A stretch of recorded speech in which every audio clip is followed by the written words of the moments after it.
जय श्री कृष्णा। राधे राधे। आज अपने सुनेंगे सोमवार व्रत की बहुत ही सुंदर कथा। तो इस कथा को श्रद्धा पूर्वक पूरा सुनना और कमेंट बॉक्स में जय हो भोले शंकर की अवश्य लिखना। भगवान भोले शंकर आपकी समस्त मनोकामनाएं पूर्ण करें। भोले शंकर की जय हो। एक नगर में एक बहुत ही ईमानदार व्यापारी रहा करता था। उस व्यापारी के पास बहुत सारा धन था। उसको किसी भी चीज की कोई कमी नहीं थी। व्यापारी अपने कार्य को बहुत ही ईमानदारी से किया करता था।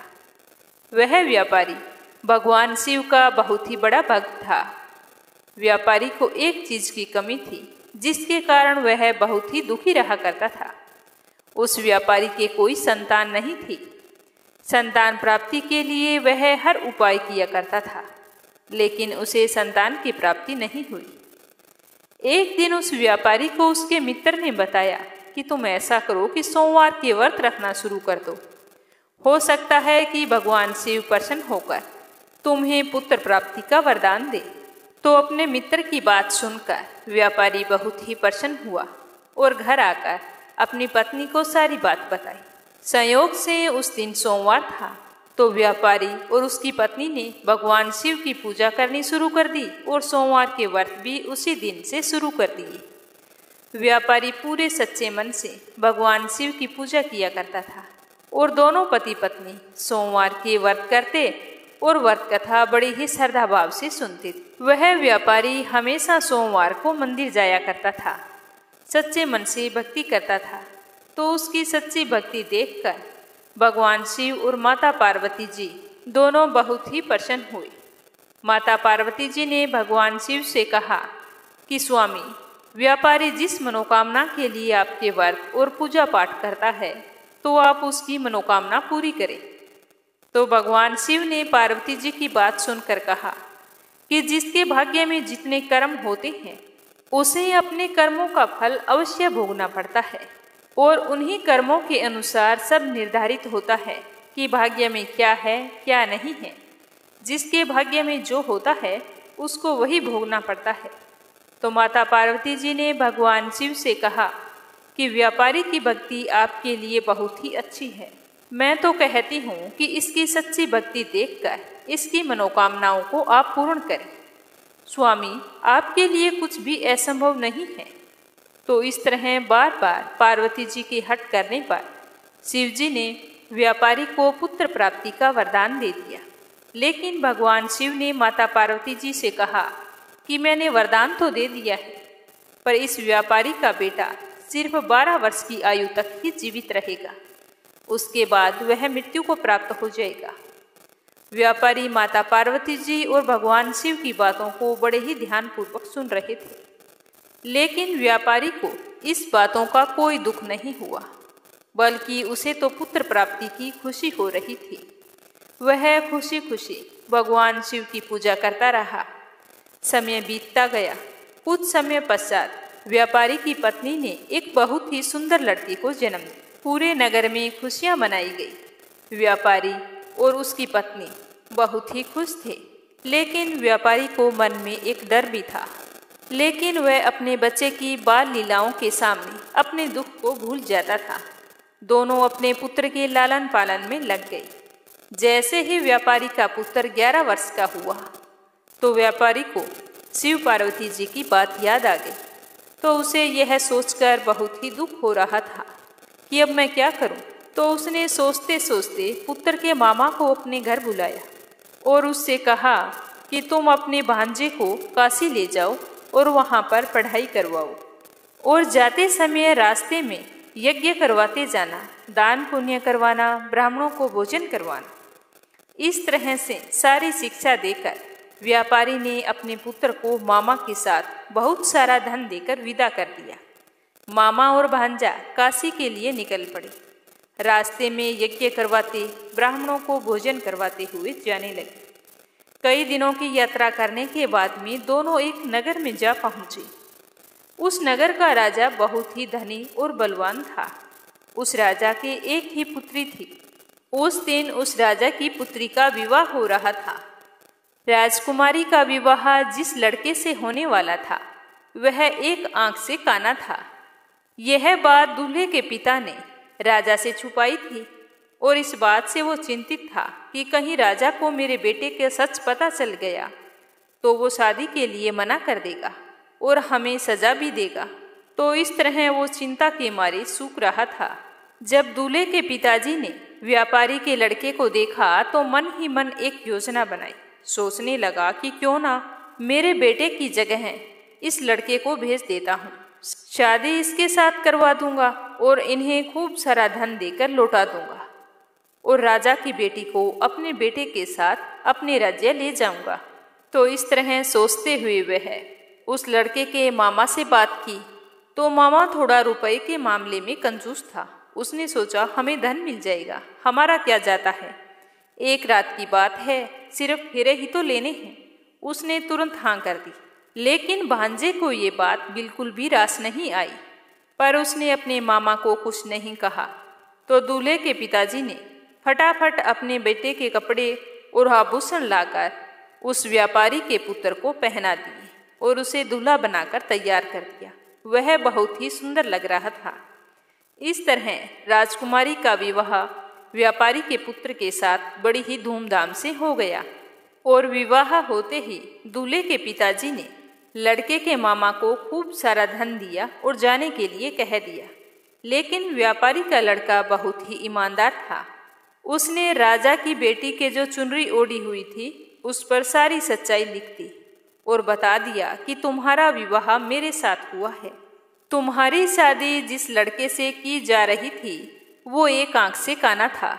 यह कहकर उसने सारी बात बता दी। तो यह सब जानकर राजकुमारी को बहुत ही दुख हुआ। उसने अपने पिताजी को सारी बात बताई। सुबह जब विदाई का वक्त आया तो राजा की पुत्री ने उस राजकुमार के साथ जाने के लिए मना कर दिया और अपने पिताजी से कहा कि मैं इस राजकुमार के साथ नहीं जाऊंगी क्योंकि मेरा विवाह इसके साथ नहीं हुआ है। तो राजा अपनी पुत्री की बात मानकर राजकुमार और उन सभी लोगों को वापस भेज दिया। उधर व्यापारी का पुत्र और उसके मामा दोनों काशी पहुंच गए। काशी पहुंचकर व्यापारी का पुत्र अपनी शिक्षा पूरी करने लगा। 1 वर्ष पश्चात जब व्यापारी का पुत्र 12 वर्ष का हुआ तो उसके जन्म दिवस पर उसके मामा ने यज्ञ करवाने का निर्णय लिया। तो वह यज्ञ करवाने के लिए सारी तैयारियां कर रहा था। तभी उसके भांजे ने आकर कहा कि मामा मेरी तबीयत ठीक नहीं है। तो उसके मामा ने कहा कि कोई बात नहीं बेटा, तुम थोड़ी देर जाकर आराम करो। तो जैसे ही व्यापारी का लड़का आराम करने के लिए कमरे में गया तब भगवान शिव के दिए हुए वरदान के अनुसार व्यापारी के लड़के के 12 वर्ष पूरे हो चुके थे और उसका अंतिम समय भी आ गया था। थोड़ी ही देर बाद व्यापारी के पुत्र की मृत्यु हो चुकी थी। जैसे ही इस बात की खबर उसके मामा को लगी तो वह जोर जोर से रोने लगा और सोचने लगा कि मैं अपने जीजा को जाकर क्या जवाब दूंगा। यह सोचते हुए वह जोर जोर से रो रहा था। तभी अचानक से वहां पर शिव पार्वती गुजर रहे थे।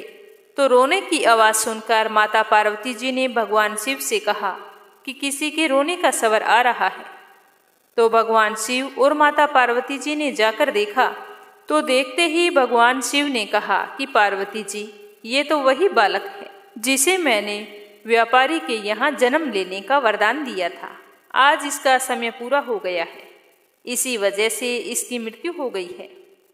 तो माता पार्वती जी कहने लगी कि आप इसे जीवित कर दीजिए, मुझे इसके मामा का रोने का स्वर सुना नहीं जा रहा है। आपके लिए कुछ भी असंभव नहीं है। इसके मामा का यह हाल है तो सोचो जब इसके माँ बाप को पता चलेगा तो उनका क्या हाल होगा। वो तुम्हारे परम पुजारी हैं। अगर आज आपने इसे जीवित नहीं किया तो हमें कौन मानेगा और कौन हमारी पूजा करेगा। तो इस तरह पार्वती जी के कहने पर भगवान शिव ने व्यापारी के पुत्र को जीवित कर दिया और लंबी आयु का वरदान दिया। तो भोले शंकर के आशीर्वाद से व्यापारी का लड़का फिर से जीवित हो गया। उसे जीवित देखकर उसके मामा की खुशी का कोई ठिकाना नहीं रहा। उन्होंने भली भांति यज्ञ करवाया, ब्राह्मणों को भोजन करवाया, खूब सारी दान दक्षिणा देकर उन्हें विदा किया और उसकी शिक्षा भी पूरी हो गई थी। इसीलिए व्यापारी का लड़का और उसका मामा वापिस अपनी काशी से अपने घर की ओर लौटने लगे। तो व्यापारी के बताए अनुसार सभी नियमों का पालन करते हुए अपने घर की ओर जाने लगे। उसी तरह यज्ञ करवाते, ब्राह्मणों को भोजन करवाते, दान दक्षिणा देते। कुछ समय के पश्चात वो दोनों उसी नगर में जा पहुँचे जिस नगर में व्यापारी के पुत्र का विवाह हुआ था। वहां जाकर वो मामा भांजे यज्ञ करवाने लगे। तो उसी यज्ञ में राजा आ पहुँचे। तो उन्होंने जैसे ही उस लड़के को देखा तो तुरंत पहचान लिया। तो उसे पूछा कि क्या तुम्हारी शादी मेरी बेटी के साथ हुई है? तो व्यापारी के लड़के ने सारी बात बता दी। तो यह सुनकर राजा बड़े ही प्रसन्न हुए और उस लड़के को लेकर महल पर आ गए। तो जब राजकुमारी को इस बात का पता चला तो उसकी खुशी का कोई ठिकाना नहीं रहा। राजा ने अपने दामाद को कुछ दिनों तक महल में रखा और फिर खूब सारा धन देकर अपनी बेटी की विदाई कर दी। तो व्यापारी का पुत्र, पत्नी और उसका मामा अपने घर की ओर चल पड़े। उधर व्यापारी और उसकी पत्नी अपने बेटे का इंतजार कर रहे थे। व्यापारी और उसकी पत्नी ने यह संकल्प लिया था कि अगर उसके बेटे की खबर आई कि वह मर चुका है तो हम भी अपने प्राण त्याग देंगे। इस तरह सोचते हुए उनकी आंखों से आंसुओं की धारा बह रही थी।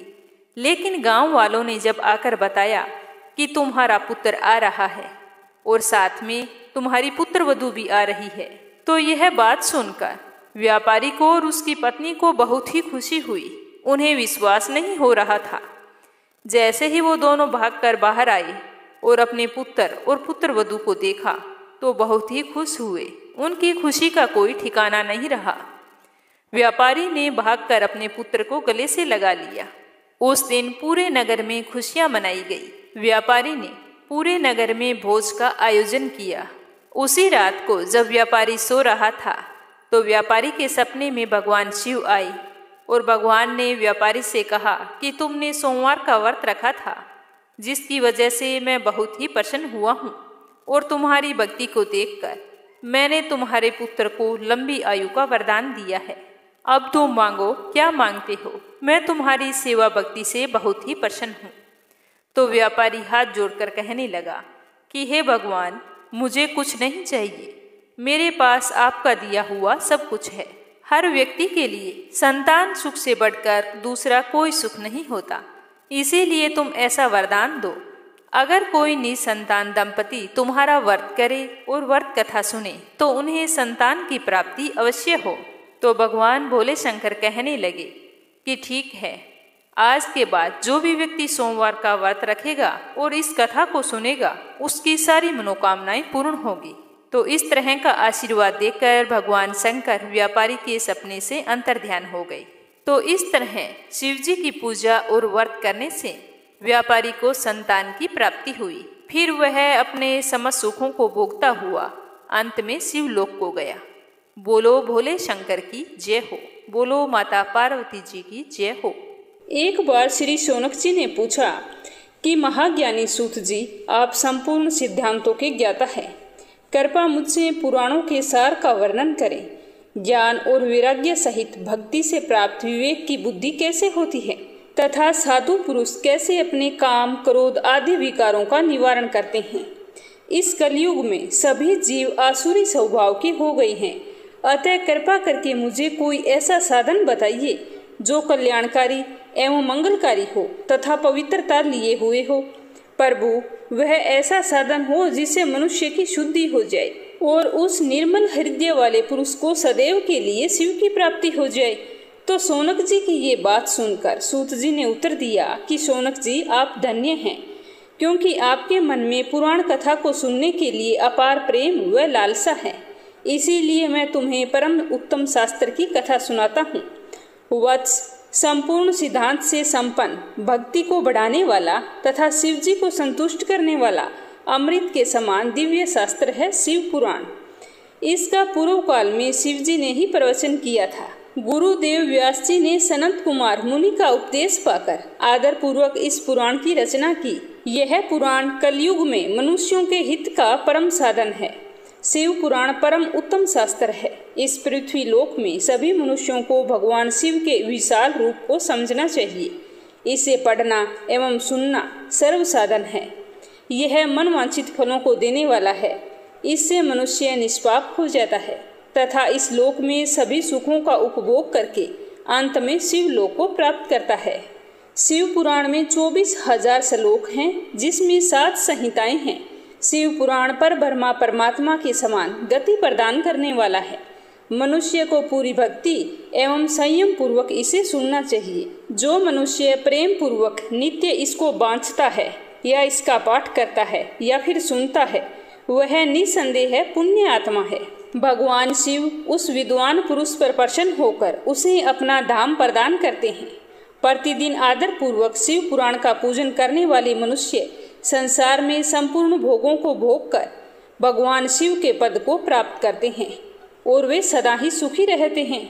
शिव पुराण में भगवान शिव का सर्वस्व है। इस लोक और परलोक में सुख की प्राप्ति के लिए आदर पूर्वक इसका सेवन करना चाहिए। यह निर्मल शिव पुराण धर्म, अर्थ, काम और मोक्ष रूप चारों पुरुषार्थों को देने वाला है। अतः सदा प्रेम पूर्वक इसे सुनना एवं पढ़ना चाहिए। सूत जी की यह बात सुनकर शौनक जी ने कहा कि आप धन्य हैं सूत जी, आप परमार्थ तत्व के ज्ञाता हैं। आपने हम पर कृपा करके हमें यह अद्भुत और दिव्य कथा सुनाई है। भूतल पर इस कथा के समान कल्याण का कोई और साधन नहीं है। आपकी कृपा से हमने यह सारी बात समझ ली है। सूत जी, इस कथा के द्वारा कौन से पापी शुद्ध होते हैं, कृपा करके हमें विस्तार पूर्वक बताइए और इस जगत को कृतार्थ कीजिए। शौनक जी के वचन सुनकर सूत जी बोले कि हे महामुनि, जो मनुष्य पाप, दुराचार तथा काम, क्रोध, मद, लोभ में निरंतर डूबे रहते हैं, वे भी शिव पुराण पढ़ने अथवा सुनने से शुद्ध हो जाते हैं तथा उनके पापों का पूर्णतः नाश हो जाता है। इसी विषय में मैं तुम्हें आज एक कथा सुनाता हूँ, ध्यान पूर्वक सुनना। पहली देवराज ब्राह्मण की और दूसरी कथा चंचुला की। कैसे चंचुला ने अपने पाप कर्म से मुक्ति पाई और अपने पति देवराज को प्रेत योनि से मुक्ति दिलाई। बहुत समय पहले की बात है। किरातों के नगर में देवराज नाम का एक ब्राह्मण रहता था। वह ज्ञान में दुर्बल, गरीब, रस बेचने वाला तथा वैदिक धर्म से विमुख था। वह संध्या स्नान नहीं करता था। उसमें वेश्यावृत्ति बढ़ती ही जा रही थी। वह हमेशा भक्तों को ठगता था और उसने अनेक मनुष्यों को मारकर उनका सारा धन हड़प लिया। उस पापी ने थोड़ा सा भी धन धर्म के काम में नहीं लगाया। वह वेश्यागामी तथा आचार भ्रष्ट था। एक दिन वह घूमता हुआ देवयोग से प्रतिष्ठानपुर जा पहुंचा। वहां उसने एक शिवालय देखा जहां बहुत से साधु महात्मा इकट्ठे हुए थे। तो देवराज वहीं पर ठहर गया। तो वहां उसे रात में बुखार आ गया और उसे बुखार के कारण बहुत ही पीड़ा होने लगी। वहीं पर एक ब्राह्मण देवता शिव पुराण की कथा सुना रहे थे। जबर में पड़ा देवराज भी ब्राह्मण के मुख से शिव कथा को निरंतर सुनता रहा। 1 मास बाद देवराज जबर से पीड़ित अवस्था में चल बसा। यमराज के दूत उसे बांधकर यमपुरी ले गए। तभी वहां शिवलोक से भगवान शिव के पार्षदगण आ गए। वे कपूर के समान उज्ज्वल थे। उनके हाथ में त्रिशूल, संपूर्ण शरीर पर भस्म और गले में रुद्राक्ष की माला उनके शरीर की शोभा बढ़ा रही थी। उन्होंने यमराज के दूतों को मार पीट कर देवराज को यमदूतों के चंगुल से छुड़ा लिया और वे उसे अपने अद्भुत विमान में बैठाकर कैलाश पर्वत पर लेकर जाने लगे। तो यमपुरी में कोलाहल मच गया, जिसे सुनकर यमराज अपने भवन से बाहर आ गए। साक्षात रुद्रों के समान प्रतीत होने वाले इन दूतों का धर्मराज ने विधि पूर्वक पूजन करके ज्ञान दृष्टि से सारा मामला जान लिया। उन्होंने भय के कारण भगवान शिव के दूतों से कोई भी बात नहीं पूछी। उसके पश्चात शिवदूत देवराज को लेकर कैलाश पर चले गए और वहां पहुंचकर उन्होंने देवराज ब्राह्मण को कृणावतार भगवान शिव के हाथों में सौंप दिया। यह कथा सुनकर शौनक जी ने कहा कि महाभाग सूत जी, आप सर्वज्ञ हैं। आपके कृपा प्रसाद से मैं कृतार्थ हुआ। इस इतिहास को सुनकर मेरा मन आनंदित हो गया। अतः आप भगवान शिव में प्रेम बढ़ाने वाली दूसरी कथा भी सुनाइए, मैं ध्यान पूर्वक सुनूंगा। तो शौनक जी की ये बात सुनकर सूत जी बोले कि शौनक सुनो, मैं तुम्हारे सामने एक अन्य गोपनीय कथा का वर्णन करूंगा, क्योंकि तुम शिव भक्तों में सबसे श्रेष्ठ हो। समुद्र के निकटवर्ती प्रदेश में वास्कल नाम का गांव है, जहां वैदिक धर्म से विमुख महापापी मनुष्य रहते हैं। वे सभी दुष्ट हैं। उनका मन दूषित विषय भोगों में ही लगा रहता है। वे लोग देवताओं में एवं भाग्य पर विश्वास नहीं करते। वे सभी कुटिल वृत्ति वाले हैं, किसानी करते हैं और विभिन्न प्रकार के अस्त्र शस्त्र रखते हैं। वे व्यभिचारी हैं। वे सारे लोग इस बात से पूरी तरह अनजान हैं कि ज्ञान, वैराग्य तथा सद्धर्म ही मनुष्य के लिए परम पुरुषार्थ हैं। वे सभी पशु बुद्धि हैं। अन्य समुदाय के लोग भी उन्हीं की तरह बुरे विचार रखने वाले धर्म से विमुख हैं। वे नित्य कुकर्म में ही लगे रहते हैं एवं सदा विषय भोगों में डूबे रहते हैं। वहाँ की स्त्रियां भी बुरे स्वभाव की, स्वेच्छाचारिणी, पाप में डूबी, कुटिल सोच वाली और व्यभिचारिणी हैं। वे सभी सद्व्यवहार तथा सदाचार से सर्वथा शून्य हैं। वहाँ पर सिर्फ दुष्टों का ही निवास है। उसी गांव में एक विदुंग नाम का एक ब्राह्मण रहता था। वह अधर्मी, दुरात्मा एवं महापापी था। उसकी पत्नी बहुत ही सुंदर थी। उसका नाम था चंचुला। वह सदा उत्तम धर्म का पालन करती थी, परंतु उसका पति विदुंग वेश्यागामी था। इसी तरह उसे कुकर्म करते हुए बहुत समय व्यतीत हो गया था। उसकी पत्नी चंचुला काम से पीड़ित होने पर भी सर्वधर्म के भय से क्लेश सहकर काफी समय तक अपने धर्म से भ्रष्ट नहीं हुई, परंतु कुछ समय बाद वह भी अपने दुराचारी पति के आचरण से प्रभावित होकर दुराचारिणी और अपने धर्म से विमुख हो गई। इस तरह दुराचार में डूबे उन पति पत्नी का अपने जीवन का बहुत सा समय व्यर्थ ही बीत गया। वेश्यागामी, दूषित बुद्धि वाला वह दुष्ट ब्राह्मण विदुंग समय अनुसार मृत्यु को प्राप्त हो नरक में चला गया। बहुत समय तक उसने नरक के दुख भोगे, बहुत सारी यातनाएं सही। उसके बाद पिशाच योनि में जन्म लेकर विंध्य पर्वत पर रहने लगा और इधर विदुंग के मर जाने पर उसकी पत्नी चंचुला बहुत समय तक अपने पुत्रों के साथ ही घर में रहती रही। पति की मृत्यु के बाद वह भी अपने धर्म से गिरकर पर पुरुषों का संग करने लगी। सतियां विपत्ति में भी वह अपने धर्म का पालन करना नहीं छोड़ती। यही तो तप है। तप कठिन तो होता है, लेकिन इसका फल मीठा होता है। विषयी इस सत्य को नहीं जानता, इसीलिए वह विषयों के विस्फल का स्वाद लेते हुए भोग करता रहता है। एक दिन देवयोग से किसी पुण्य पर्व के आने पर चंचुला अपने भाई बंधुओं के साथ गोकर्ण क्षेत्र में गई। उसने तीर्थ के जल में स्नान किया एवं बंधुजनों के साथ यहाँ वहाँ घूमने लगी। घूमते घूमते वह एक देव मंदिर में गई। वहाँ उसने एक ब्राह्मण के मुख से भगवान शिव की परम पवित्र एवं मंगलकारी कथा सुनी।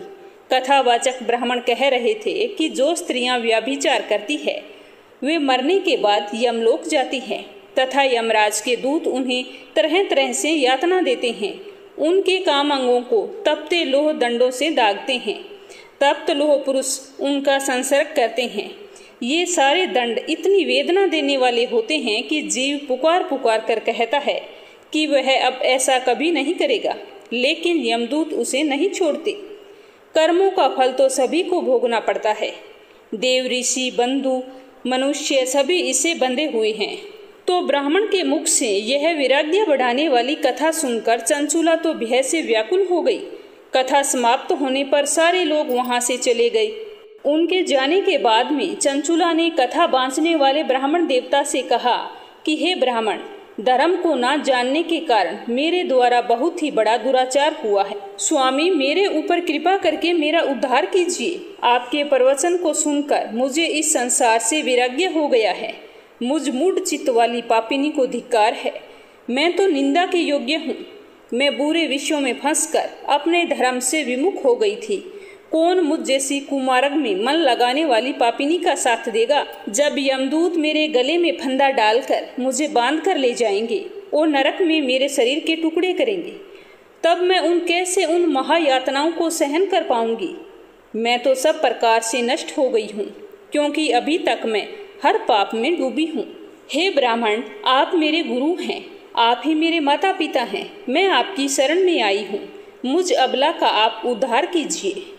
इस तरह विलाप करती हुई चंचुला ब्राह्मण देवता के चरणों में गिर पड़ी।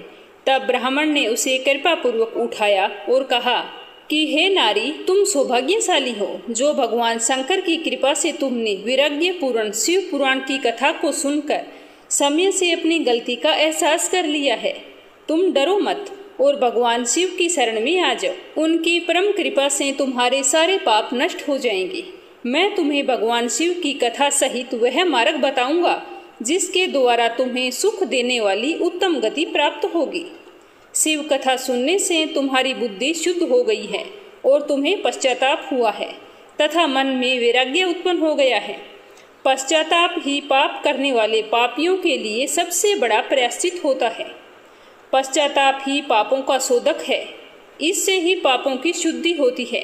सत्पुरुषों के अनुसार पापों की शुद्धि के लिए प्रायश्चित पश्चाताप से ही संपन्न होता है। जो मनुष्य अपने कुकर्म के लिए पश्चाताप नहीं करता वह उत्तम गति प्राप्त नहीं करता, परंतु जिसे अपने कुकर्मों पर बहुत ही ज्यादा पश्चाताप होता है वह अवश्य उत्तम गति का भागीदार होता है। उसमें कोई शक या संदेह नहीं है। शिव पुराण की कथा सुनने से चित्त की शुद्धि एवं मन निर्मल हो जाता है। शुद्ध चित्त में ही भगवान शिव व पार्वती का वास होता है।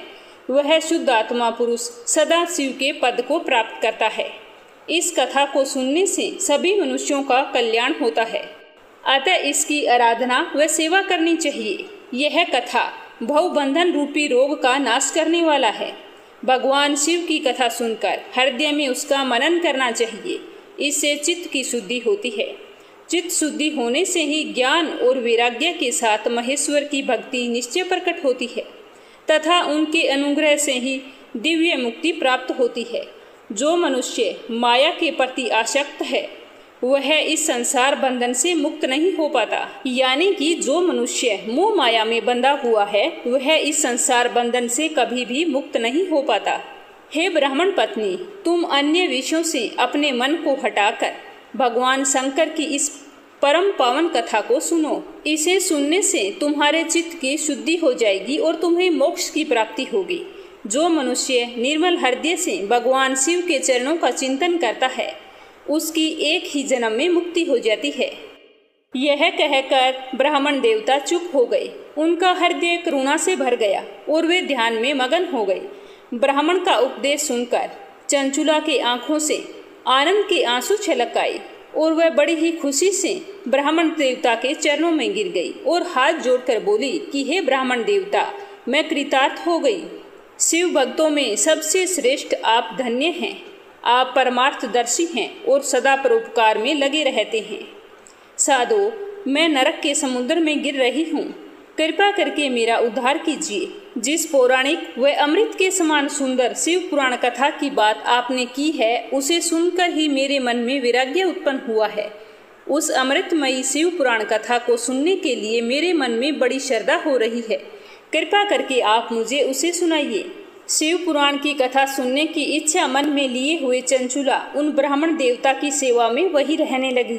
उस गोकर्ण नामक महाक्षेत्र में उन ब्राह्मण देवता के मुंह से चंचुला शिव पुराण की भक्ति, ज्ञान और वैराग्य बढ़ाने वाली और मुक्ति देने वाली परम उत्तम कथा सुनकर कृतार्थ हो गई।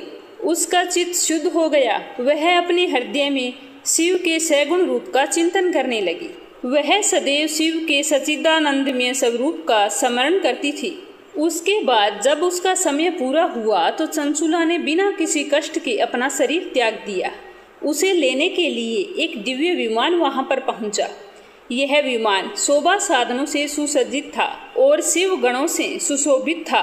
चंचुला उस विमान से शिवपुरी पहुंची। उसके सारे पाप धुल गए।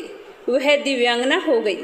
वह गौरांगी देवी मस्तक पर अर्धचंद्र का मुकुट व दिव्य आभूषण पहने शिवपुरी पहुंची। वहां उसने सनातन देवता त्रिनेत्रधारी महादेव शिव को देखा। सभी देवता उनकी सेवा में भक्ति भाव से वहां पर उपस्थित थे। उनकी अंग कांति करोड़ों सूर्य के समान प्रकाशित हो रही थी। 5 मुख और हर मुख में 3-3 नेत्र थे। मस्तक पर अर्धचंद्राकार मुकुट शोभ्यमान हो रहा था और कंठ में नील चिन्ह था। उनके साथ में देवी गौरी भी विराजमान थी जो विद्युत पुंज के समान प्रकाशित हो रही थी। महादेव जी की कांति कपूर के समान गौर थी। उनके शरीर पर श्वेत वस्त्र थे तथा शरीर श्वेत बसम से युक्त था। इस प्रकार भगवान शिव के परम उज्जवल रूप के दर्शन करके चंचुला बहुत ही प्रसन्न हुई। उसने भगवान को बार बार प्रणाम किया और हाथ जोड़कर प्रेम, आनंद और संतोष से युक्त हो विनीत भाव से खड़ी हो गई। उसकी आंखों से लगातार आनंद के आंसुओं की धारा बहने लगी। भगवान शंकर व भगवती गौरी उमा ने करुणा के साथ सौम्य दृष्टि से देखकर चंचुला को अपने पास बुलाया। गौरी उमा ने उसे प्रेम पूर्वक अपनी सखी बना लिया। चंचुला सुख पूर्वक भगवान शिव के धाम में उमा देवी की सखी के रूप में निवास करने लगी। एक दिन चंचुला आनंद में मगन उमा देवी के पास गई और दोनों हाथ जोड़कर उनकी स्तुति करने लगी कि हे गिरिराज नंदिनी स्कंद माता उमा, आप सभी मनुष्यों एवं देवताओं द्वारा पूज्य तथा समस्त सुखों को देने वाली है। आप शंभु प्रिया है, आप ही सगुणा और निर्गुणा हैं। हे सच्चिदानंद स्वरूपिणी, आप ही प्रकृति की पोषक हैं। हे माता, आप ही संसार की सृष्टि, पालन और संहार करने वाली हैं। आप ही ब्रह्मा, विष्णु और महेश को उत्तम प्रतिष्ठा देने वाली परम शक्ति हैं। सदगति को प्राप्त चंचुला इस प्रकार देवी की स्तुति करके शांत हो गई। उसकी आंखों में प्रेम के आंसू उमड़ आए। तब शंकर प्रिया भक्त वसला उमा देवी ने बड़े प्रेम से चंचुला को चुप कराते हुए कहा कि सखी चंचुला, मैं तुम्हारी स्तुति से बहुत ही प्रसन्न हूँ। बोलो, क्या वर मांगती हो? तो पार्वती के मुंह से ये बात सुनकर चंचुला बोली कि हे गिरि राजकुमारी, मेरे पति विदुर इस समय कहाँ है? उनकी कैसी हालत हुई थी, मुझे बताइए और कुछ उपाय कीजिए ताकि हम फिर से मिल सकें। हे महादेवी, मेरे पति एक शूद्र जाति वेश्या के प्रति आसक्त थे और वे पाप में ही डूबे रहते थे। तो चंचुला की बात सुनकर पार्वती देवी बोली कि बेटी, तुम्हारा पति विदुर बड़ा ही पापी था। उसका बहुत ही भयानक अंत हुआ था। वेश्या का उपभोग करने के कारण वह मूर्ख अनेक वर्षों तक अनेक प्रकार के दुख भोग कर बचा हुआ जीवन भोगने के लिए विंध्य पर्वत पर पिशाच की योनि में रह रहा है। वह दुष्ट वहीं पर वायु पीकर रहता है और तरह तरह के कष्ट भोगता है। तो माँ पार्वती के मुंह से ये बात सुनकर चंचुला बहुत ही दुखी हो गई। फिर वह अपने मन को किसी तरह स्थिर करती हुई दुखी हृदय से माँ गौरी से एक बार फिर पूछा कि हे महादेवी, मुझ पर कृपा कीजिए और मेरे पापी पति का अब उद्धार कर दीजिए। कृपा करके आप मुझे वह उपाय बताइए जिससे मेरे पति को उत्तम गति प्राप्त हो। चंचुला की बात सुनकर माँ पार्वती जी ने कहा कि यदि तुम्हारा पति विदुर शिव पुराण की पुण्यमयी उत्तम कथा को सुने तो वह इस दुर्गति को पार करके उत्तम गति का भागी हो सकता है। तो अमृत के समान मधुर पार्वती जी का यह वचन सुनकर चंचुला ने दोनों हाथ जोड़कर मस्तक झुकाकर उन्हें बारंबार प्रणाम किया तथा प्रार्थना की कि मेरे पति को शिव पुराण सुनाने की व्यवस्था कीजिए। ब्राह्मण की पत्नी चंचुला बार बार इस तरह प्रार्थना करने लगी। तो शिव प्रिया गौरी देवी ने भगवान शिव की महिमा का गान करने वाले गंधर्वराज तुम्बुरो को बुलाकर कहा कि तुम्बुरो, तुम्हारी भगवान शिव में प्रीति है। तुम मेरे मन की सभी बातें जानकर मेरे कार्यों को सिद्ध करते हो। तुम मेरी इस सखी के साथ विंध्य पर्वत पर जाओ। वहाँ एक महाघोर और भयंकर पिशाच रहता है। पूर्व जन्म में वह पिशाच विदुर नामक ब्राह्मण था। मेरी इस सखी चंचुला का वह पति था। वह वेश्यागामी हो गया था। उसने स्नान, संध्या आदि नित्य कर्म छोड़कर अपवित्र रहने लगा था। क्रोध के कारण उसकी बुद्धि भ्रष्ट हो गई थी। दुर्जनों से उसकी मित्रता तथा सज्जनों से द्वेष बढ़ गया था। वह अस्त्र शस्त्र से हिंसा करता था, लोगों को सताता था, उनके घरों में आग लगा देता था तथा चंडालों से दोस्ती करता। वह रोज वेश्या के पास जाता था। पत्नी को त्याग कर दुष्ट लोगों से दोस्ती करके उन्हीं के संपर्क में रहता था। वह मृत्यु तक दुराचार में ही फंसा रहा। मृत्यु के बाद उसे पापियों के भोग स्थान यमपुर ले जाया गया। वहां पर घोर नरकों को सहकर इस समय वह विंध्य पर्वत पर पिशाच बनकर रह रहा है और अपने पापों का फल भोग रहा है। तुम उसके सामने परम पुण्यमयी समस्त पापों का नाश करने वाली शिव पुराण की दिव्य कथा का प्रवचन करो। इस कथा को सुनने से उसका हृदय सभी पापों से मुक्त हो जाएगा, उसका मन शुद्ध हो जाएगा और वह प्रेत योनि से मुक्त हो जाएगा। दुर्गति मुक्त होने पर उस विदुंग नामक पिशाच को विमान पर बैठाकर तुम भगवान शिव के पास ले आना। माँ पार्वती का आदेश पाकर गंधर्वराज तुम्बुरो प्रसन्नता पूर्वक अपने भाग्य की सराहना करते हुए चंचुला को साथ लेकर विमान से पिशाच के निवास स्थान विंध्य पर्वत पर चला गया। वहां पहुंचकर उसने विकराल आकृति वाले पिशाच को देखा। उसका शरीर बहुत ही विशाल था, उसकी ठोड़ी बड़ी थी, वह कभी हंसता, कभी रोता, कभी उछलता। महाबली तुम्बुरो ने बिंदुक नामक पिशाच को पासों से बांध लिया। उसके पश्चात तुम्बुरो ने शिव पुराण की कथा बांचने के लिए स्थान तलाश कर मंडप की रचना की। जल्दी ही इस बात का पता लोगों को भी चल गया कि एक पिशाच के उद्धार हेतु देवी पार्वती की आज्ञा से तुम्बुरो शिव पुराण की अमृत कथा सुनाने विंध्य पर्वत पर आया है। तो उस कथा को सुनने के लोभ से बहुत से देव ऋषि वहां पर पहुंच गए। सभी को आदर पूर्वक स्थान दिया गया। पिशाच बिंदुक को पासों में बांधकर आसन पर बिठाया और फिर तुम्बुरो ने परम उत्तम शिव पुराण की अमृत कथा का गान शुरू किया। उसने पहली विद्वेश्वर संहिता से लेकर 7वीं वायु संहिता तक शिव पुराण की कथा का स्पष्ट वर्णन किया। 7 संहिताओं सहित शिव पुराण को सुनकर सभी श्रोता कृतार्थ हो गए। परम पुण्य में शिव पुराण को सुनकर पिशाच सभी पापों से मुक्त हो गया, जिससे उसने अपने पिशाच शरीर का त्याग कर दिया और शीघ्र ही उसका रूप दिव्य हो गया। उसका शरीर गौर वर्ण का हो गया। शरीर पर श्वेत वस्त्र एवं पुरुषों के आभूषण आ गए। इस प्रकार दिव्य देहधारी होकर विदुंग अपनी पत्नी चंचुला के साथ भगवान शिव का गुणगान करने लगा। उस प्रेत योनि विदुंग को इस दिव्य रूप में देखकर सभी लोगों को बहुत ही आश्चर्य हुआ। उसका मन परम आनंद से परिपूर्ण हो गया। सारे लोग भगवान महेश्वर के अद्भुत चरित्र को सुनकर कृतार्थ हो गए। उनका योगासन करते हुए सारे अपने अपने धाम को चले गए। विदुंग अपनी पत्नी चंचुला के साथ विमान में बैठकर शिवपुरी की ओर चल दिया। महेश्वर के गुणों का गान करता हुआ विदुंग अपनी पत्नी चंचुला व तुम्बुरो के साथ बहुत ही जल्द शिव धाम पहुँच गया। भगवान शिव व देवी पार्वती ने उन्हें अपना पार्षद बना लिया। दोनों पति पत्नी सुख पूर्वक भगवान महेश्वर एवं देवी गौरी के श्री चरणों में अविचल निवास पाकर धन्य हो गए। इस तरह दूसरी कथा समाप्त हुई। समाप्त होने पर शौनक जी कहते हैं कि हे सूत जी, आप धन्य एवं शिव भक्तों में सबसे श्रेष्ठ हैं। हम पर कृपा करके हमें कल्याण में शिव पुराण के सुनने की विधि भी बतलाइए, जिसे सुनकर सभी श्रोताओं को संपूर्ण उत्तम फल की प्राप्ति हो। हम पूरी श्रद्धा पूर्वक सुनने के इच्छुक हैं। तो शौनक जी की बात सुनकर सूत जी ने कहा कि शौनक जी, तुम्हें संपूर्ण फल की प्राप्ति के लिए मैं शिव पुराण की विधि सविस्तार बताता हूँ। ध्यान पूर्वक सुनना। सर्वप्रथम किसी ज्योतिष को बुलाकर दान से संतुष्ट कर उसे कथा का शुभ मुहूर्त निकलवाना चाहिए और उसकी सूचना का संदेश सभी लोगों तक मित्रगण रिश्तेदारों में पहुंचाना चाहिए कि हमारे यहाँ पर शिव पुराण की कथा होने वाली है। जो अपने कल्याण की इच्छा रखते हो वो सुनने के लिए अवश्य पधारें। जो भी भगवान शिव के सच्चे भक्त हैं तथा शिव कथा के कीर्तन और उसे सुनने के लिए उत्सुक हैं, उन सभी को आदर पूर्वक बुलाना चाहिए। उनका आदर सत्कार करके बैठाना चाहिए। शिव पुराण सुनने के लिए मंदिर, तीर्थ, वन प्रांत अथवा घर में उत्तम स्थान का निर्माण करना चाहिए। केले के खंभों से सुशोभित कथा मंडप तैयार करवाएं और सब ओर फल फूल सुंदर चंदेवे से अलंकृत करना चाहिए।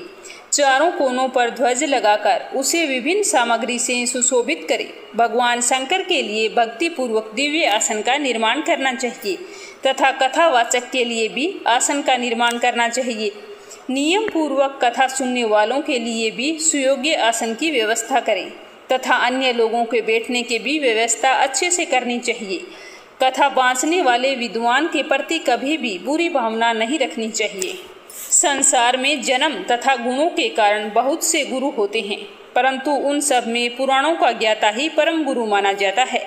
पुराण वेता पवित्र, शांत, साधु, ईर्ष्या पर विजय प्राप्त करने वाला और दयालु होना चाहिए।